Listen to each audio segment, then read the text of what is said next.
Hora de conversar com o nosso Carlos Andreasa. Andreasa, na sexta-feira, mais ou menos neste horário, parecia tudo certo. As informações de bastidores aqui davam conta de que teríamos um novo ministro da Educação, mas faltou um carimbo. Faltou o nada consta dos talibãs virtuais do bolsonarismo. Bom dia, Andreasa. É isso aí, Luiz Megali, bom dia. Bom dia, pessoal. Megali, preciso, antes de comentar, falar sobre a sua camisa. É claro. Porque eu gostei muito, tá muito bonita. Obrigado, muito querido. Bonita mesmo, mas precisa ter muita personalidade para usar. Tem que ser macho, então, né? você, como sempre, honrando. Um dia eu chego lá. Obrigado. Já vi que o Andreasa é fã de Magnum. Exatamente, bem lembrado.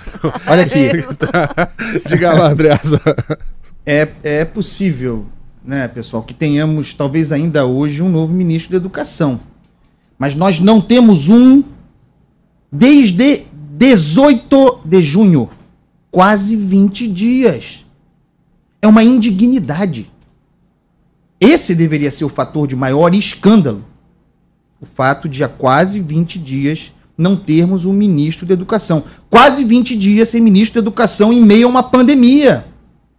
Ministro da Educação de um ministério que deveria coordenar agora mais do que nunca os esforços de assistência a crianças e jovens que estão sem aulas. Sejamos bastante francos aqui, como sempre, aliás.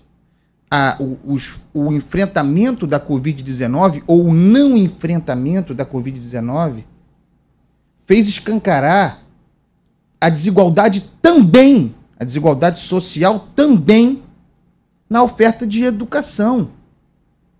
Desaparelhadas as escolas, desaparelhados os estudantes. Como falar em videoaula no Brasil? Como falar em oferecer um ano letivo minimamente razoável para jovens que não estão em sala de aula e que nas salas de aula já não tinham educação de qualidade, educação pública de qualidade. Responsabilidade final do Ministério da Educação. E sem falar no Fundeb. Orengo falou mais cedo sobre isso. Vence no final do ano. A respeito do que? Assunto fundamental, financiamento da educação básica. O governo Bolsonaro jamais se mobilizou. São quase, para ser justo aqui, quase 20 dias sem ministro da Educação, se a gente falar em termos formais. Porque, na prática, não temos ministro da Educação desde janeiro de 2019. O Ministério da Educação, sob Jair Bolsonaro, se converteu no mais narrativo ministério de um governo que é 100% narrativo. Até o Paulo Guedes, o rei da palestra, pura narrativa. Na prática, entrega pouquíssimo, para não dizer nada. Então a gente volta aqui ao Ministério da Educação, que é o cerne desse comentário. Se converteu o Ministério da Educação em feudo para proveito exclusivo de um projeto de poder. Aí eu pergunto, em que essa prática, difere daquela que o bolsonarismo acusava, com razão, e pelo que foi eleito, de entrega de ministério, inclusive da educação, com porteiro fechado para partido? Para esses do Centrão, que eles demonizaram, agora são sócios. É a mesma coisa. E disso não se fala. O presidente Jair Bolsonaro entregou o Ministério da Educação para um feudo, para um projeto de poder, para um partido sectário. A tal chamada ala ideológica, aquela que faz guerra cultural, que está, a rigor, em luta interna pelo controle do poder e pela destruição do comunismo que está em todas as camadas da estrutura desse ministério. O Ministério da Educação no Brasil tem dono. E é esse grupo sectário, que a rigor é o grupo liderado pelos filhos do presidente da República. Alguém terá coragem mesmo de dizer que esse tal grupo ideológico está enfraquecido?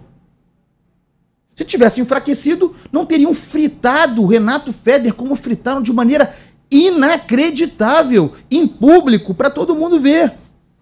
A história do MEC, do Ministério da Educação, sob Jair Bolsonaro, educa. Tivemos Ricardo Vélez Rodrigues, escritor, indicado pelo olavismo.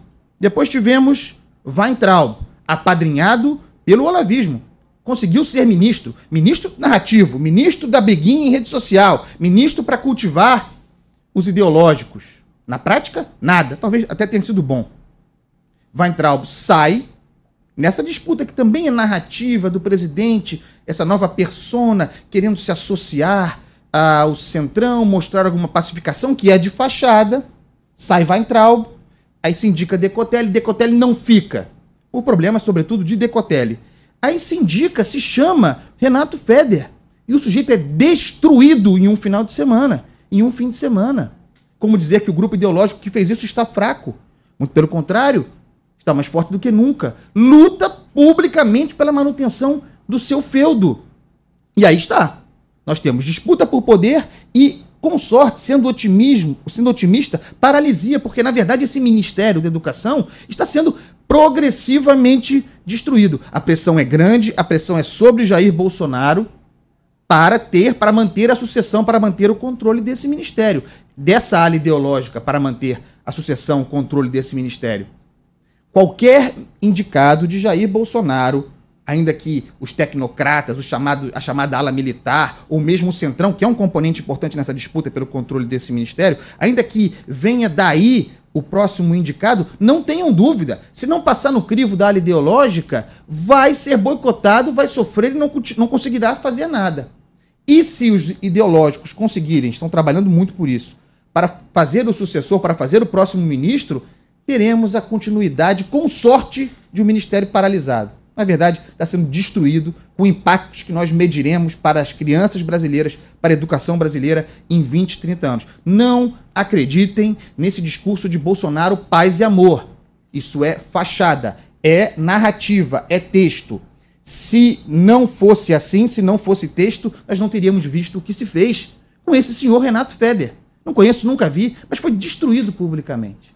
Este é o bolsonarismo, este é o presidente da República, Jair Bolsonaro. É isso, esse é o que vai fazer o próximo ministro da Educação. É inacreditável. Olha aqui, tem um estudo sobre o qual a gente falou hoje que prevê que até 50% das escolas particulares de São Paulo possam fechar. As escolas públicas têm condições de receber todo esse novo contingente de alunos? É claro que não. Não tem dinheiro para ser investido. E a gente está preocupado com o comunismo, com a identidade de gênero.